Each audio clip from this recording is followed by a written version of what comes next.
What if the person who You truly feel so understood your good. heart had already Don't lived an stop entire touching me like lifetime that. before you were even born?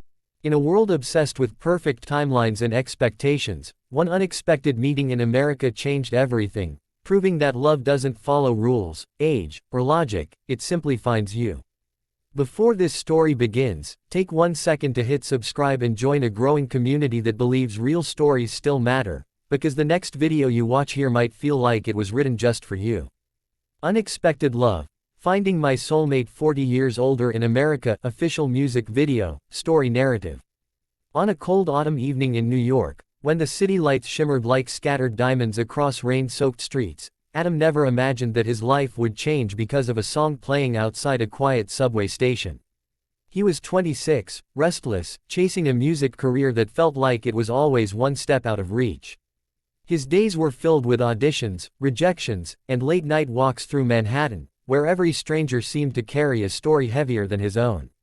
That night, however, he heard a voice, soft, raw, and filled with a kind of emotion that felt older than time itself. The singer was Eleanor, a woman in her mid-60s, standing under a flickering streetlight with a guitar worn by decades of memories. People passed by without stopping, but Adam froze, feeling as if the lyrics were speaking directly to him. When the song ended, she smiled at him like she had known him for years, and in that simple moment, something shifted, a quiet recognition that neither of them could explain. Eleanor had lived a life that most people only read about in novels. She had once been a professional musician in London during the late 70s, had fallen in love, lost everything, and eventually moved to America to start over. Her voice carried heartbreak, resilience, and a wisdom that made every word feel like a confession. Adam, on the other hand, was impulsive and hopeful, believing that success was just around the corner even when reality kept proving otherwise. They began talking that night, sharing stories over cheap coffee at a corner diner that never closed. Their conversation flowed effortlessly: music, dreams, regrets, and the strange loneliness of big cities. Adam found himself laughing in ways he hadn't laughed in years, while Eleanor felt a spark of energy she thought had faded long ago. Days turned into weeks, and their friendship deepened. They wrote songs together, blending his modern style with her classic storytelling, creating melodies that felt timeless.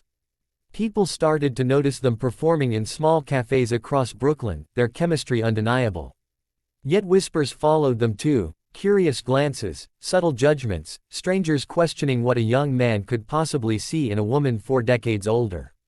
Adam ignored the noise, but Eleanor felt its weight, worried that she was holding him back from a life filled with possibilities closer to his own age.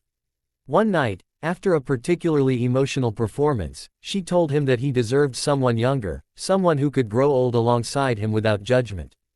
Adam responded with silence at first, then simply said, "Maybe growing old isn't about age, maybe it's about who makes time feel meaningful." Their bond evolved slowly, naturally, without dramatic declarations. It was in the way Adam adjusted the microphone for her before every show, or how Eleanor waited backstage to calm his nerves before auditions. They became each other's anchor in a city that rarely slowed down. But just as everything seemed steady, a major opportunity arrived for Adam. A record label interested in signing him, on the condition that he present a solo image. Distancing himself from the unconventional partnership that had begun to define him. The offer promised fame, financial security, and a chance to finally achieve the dream he had chased for years. Torn between ambition and loyalty, Adam struggled to make a decision that would shape both their futures.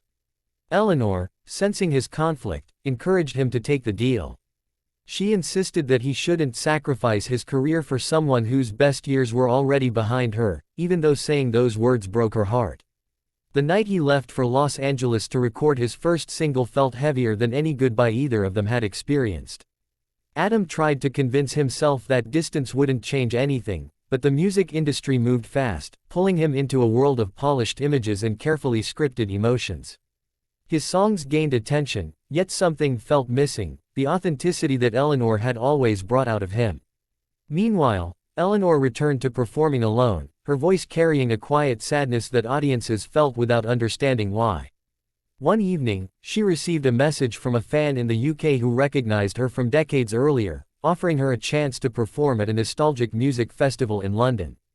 The invitation reopened old wounds but also reignited her passion. She accepted, believing it might be her last chance to reconnect with the life she once had. As she prepared to leave America, she wondered whether Adam would even notice her absence amid his rising success.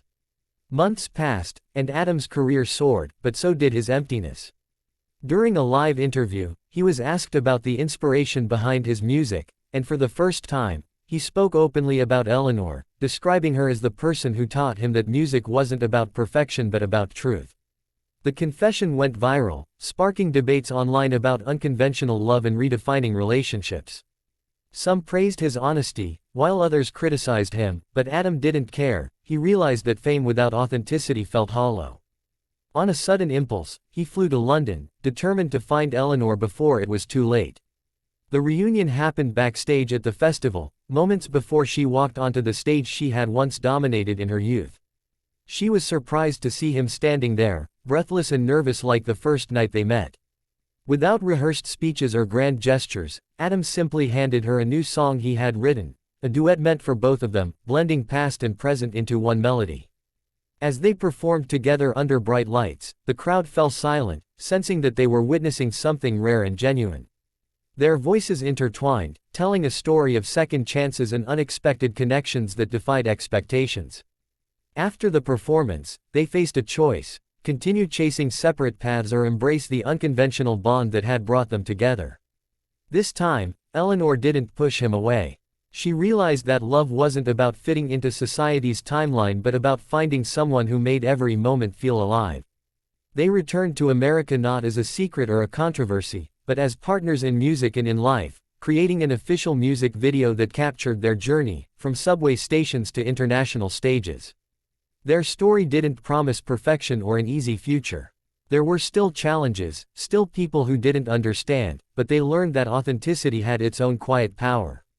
Fans connected with their music because it felt real, unfiltered, and honest, a reminder that love can arrive at the most unexpected times and in the most unexpected forms.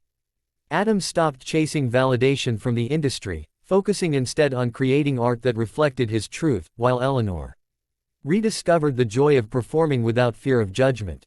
In the final scene of their music video, they walked side by side through the same New York street where they first met, the city lights reflecting in their eyes as if the past and present were merging into one endless melody. The camera faded out on a simple message: love isn't measured in years, but in moments that change who you are. And as the last note echoed into silence, viewers were left wondering whether destiny is something we search for, or something that quietly finds us when we least expect it.